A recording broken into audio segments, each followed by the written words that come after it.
ಕುಂದಾಪುರದ ಹಟ್ಟಿಯಂಗಡಿ ಗ್ರಾಮ ಪಂಚಾಯತ್ ವ್ಯಾಪ್ತಿಯ ಕಲ್ಕಂಬ ರಸ್ತೆಯಲ್ಲಿ ನಡೆದ ಜೋರ್ಮಕ್ಕಿ ಬಾಬು ಶೆಟ್ಟಿ ಭೀಕರ ಕೊಲೆ ಪ್ರಕರಣವನ್ನು ಭೇದಿಸಿದ ಕುಂದಾಪುರ ಉಪವಿಭಾಗದ ಎಎಸ್ಪಿ ಹರಿರಾಮ್ ಶಂಕರ್ ನೇತೃತ್ವದ ಪೊಲೀಸರ ತಂಡ 6 ಮಂದಿ ಆರೋಪಿಗಳನ್ನು ಬಂಧಿಸುವಲ್ಲಿ ಯಶಸ್ವಿಯಾಗಿದೆ. ನೇರಲಗಟ್ಟೆ ನಿವಾಸಿ ತೇಜಪ್ಪ ಶೆಟ್ಟಿ ಪ್ರಕರಣದ ಪ್ರಮುಖ ಆರೋಪಿಯಾಗಿದ್ದು, ಶೆಟ್ರಗಟ್ಟೆ ನಿವಾಸಿ ಉದಯರಾಜ್ ಶೆಟ್ಟಿ ಕೊಲೆಯ ಸಂಪೂರ್ಣ ಸ್ಕೆಚ್ ಸಿದ್ಧಪಡಿಸಿದ ಕೆಂಚನೂರಿನ ರಮೇಶ್ ಪೂಜಾರಿ, ಆನಗಳ್ಳಿ ನಿವಾಸಿ ಪ್ರವೀಣ್ ಪೂಜಾರಿ, ಬಸ್ರೂರು ನಿವಾಸಿ ಸಚಿನ್ ಪೂಜಾರಿ, ಆನಗಳ್ಳಿ ರಾಘವೇಂದ್ರ ಪೂಜಾರಿ ಬಂಧಿತ ಆರೋಪಿಗಳು. 10 ದಿನಗಳಿಂದ ಕೊಲೆಗೆ ಸ್ಕೆಚ್ ರೂಪಿಸಿ ಗೊಬ್ಬರ ವ್ಯವಹಾರ ನಡೆಸುವ ಉದ್ದೇಶದಿಂದ ಬಾಬು ಶೆಟ್ಟಿ ಅವರನ್ನ ಕನ್ಯಾನ ಜಾಡಿ ಸಮೀಪ ಕಲ್ಕಂಬ ರಸ್ತೆಗೆ ಕರೆಯಿಸಿ ಅಟ್ಟಾಡಿಸಿ ಕೊಲೆ ನಡೆಸಲಾಗಿದೆ. ಬಾಬು ಶೆಟ್ಟಿ ಮತ್ತು ತೇಜಪ್ಪ ಶೆಟ್ಟಿ ನಡುವೆ ಮೊದಲಿನಿಂದಲೂ ವೈಮನಸ್ಸಿದ್ದು, ಇಬ್ಬರ ನಡುವೆ ಆಗಾಗ್ಗೆ ಗಲಾಟೆ ನಡೀತಾ ಇತ್ತು.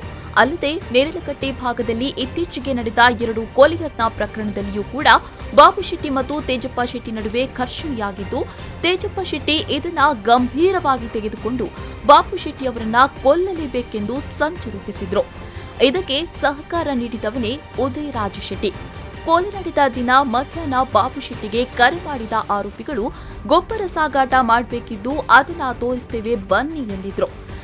ಅಲ್ಲಿಗೆ ಬೈಕ್ನಲ್ಲಿ ಬಂದ ಬಾಬು ಶೆಟ್ಟಿ ಮಾರಣಾಂತಿಕವಾಗಿ ಹಲ್ಲೆ ಮಾಡಿ ಕೊಲೆಗೈದಿದ್ದಾರೆ ಎಂದು ಆರೋಪಿಗಳು ಪೊಲೀಸ್ ತನಿಖೆಯ ವೇಳೆ ಬಾಯ್ಬಿಟ್ಟಿದ್ದಾರೆ. ಈಗ ಏನಾಯ್ತು ಅಂದ್ರೆ, ಈ ಅಕ್ಯೂಸ್ಡ್ ತೇಜಪ್ಪ ಶೆಟ್ಟಿ ಮತ್ತು ಬಾಬು ಶೆಟ್ಟಿ ಮಧ್ಯೆ ಜಗಳ ನಡೀತಾ ಇತ್ತು. ಮುಂಚಿಂದಲೇ ಜಗಳ ನಡೀತಾ ಇತ್ತು. ಮತ್ತು ಇದಕ್ಕೆ ಮುಂಚೆ ಒಂದು 307 ಕೇಸಲ್ಲಿ ಹರೀಶ್ ಶೆಟ್ಟಿ ಹೋಗಿ ರವಿರಾಜ್ ಶೆಟ್ಟಿ ಮತ್ತು ಸಂತೋಷ್ ಶೆಟ್ಟಿಗೆ ಸ್ಟ್ಯಾಬ್ ಮಾಡಿದ ಕೇಸಲ್ಲಿ ಅದರ ಬಗ್ಗೆ ಈಗ ಈ ಬಾಬು ಶೆಟ್ಟಿ ಏನು ಮಾಡಿದ್ರು, ಅಲ್ಲಿ ಹೋಗಿ ತೇಜಪ್ಪ ಶೆಟ್ಟಿಗೆ ಸ್ವಲ್ಪ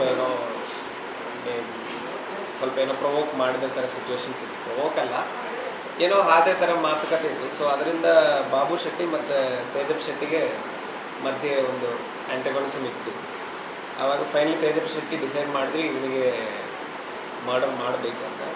ತೇಜಪ್ಪ ಶೆಟ್ಟಿ ಮತ್ತು ಇವರು ಉದಯರಾಜ್ ಶೆಟ್ಟಿ ಅವರಿಬ್ಬರು ಒಟ್ಟಿಗೆ ಪ್ಲ್ಯಾನ್ ಮಾಡಿ ಉದಯರಾಜ್ ಶೆಟ್ಟಿ ಉಳಿದ 4 ಜನ 6 ಜನರಲ್ಲಿ ಉಳಿದ 4 ಜನ ಕರ್ಕೊಂಡು ಬಂದು ಅವರು ಒಟ್ಟಿಗೆ ಪ್ಲ್ಯಾನ್ ಮಾಡಿ ಇಲ್ಲಿಗೆ ಮರ್ಡರ್ ಮಾಡಿಸಿದ್ರು. ಉಡುಪಿ ಎಸ್ಪಿ ನಿಶಾ ಜೇಮ್ಸ್ ಮಾರ್ಗದರ್ಶನದಲ್ಲಿ ASP Hariram Shankar, DCIB inspector Kiran, Kundapura circle inspector D R Manjappa, Kundapura ಗ್ರಾಮಾಂತರ ಠಾಣೆ ಪಿಎಸ್ಐ ರಾಜ್ಕುಮಾರ್, ಶಂಕರನಾರಾಯಣ ಠಾಣೆ PSI Shridhar Naik, Kundapura PSI Harish R ಹಾಗೂ ಸಿಬ್ಬಂದಿಗಳ ತಂಡ ಆರೋಪಿಗಳನ್ನ 9 ದಿನದಲ್ಲಿ ಬಂಧಿಸಿದೆ. ಇನ್ನೂ ಕೂಡ ತನಿಖೆ ಪ್ರಗತಿಯಲ್ಲಿದೆ ಎಂದು ಪೊಲೀಸರು ತಿಳಿಸಿದ್ದಾರೆ. ಕಾವ್ರಾಡಿ ಬಾಬು ಶೆಟ್ಟಿ ಕೊಲೆ ಆಪಾದಿತರ ಪತ್ತೆ ಮಾಡಿದ ಕುಂದಾಪುರ ಎಸ್ಪಿ ಹರಿರಾಮ್ ಶಂಕರ್ ನೇತೃತ್ವದ ಪೊಲೀಸ್ ತಂಡ ವೃತ್ತ ನಿರೀಕ್ಷಕ ಡಿಬಿ ಮಂಜಪ್ಪ, ಶಂಕರನಾರಾಯಣ, ಎಸ್ಐ ಶ್ರೀಧರ್ ನಾಯ್ಕ್, ಕಣ್ಣೂರು ಗ್ರಾಮಾಂತರ ಠಾಣೆ ಎಸ್ಐ ರಾಜಕುಮಾರ್ ಕಾರ್ಯಾಚರಣೆಯಲ್ಲಿದ್ದರು. ಶ್ರೀಕಾಂತ್ ಮಾಡಿ, ವಿ4 ನ್ಯೂಸ್ 24/7 ಕುಂದಾಪುರ.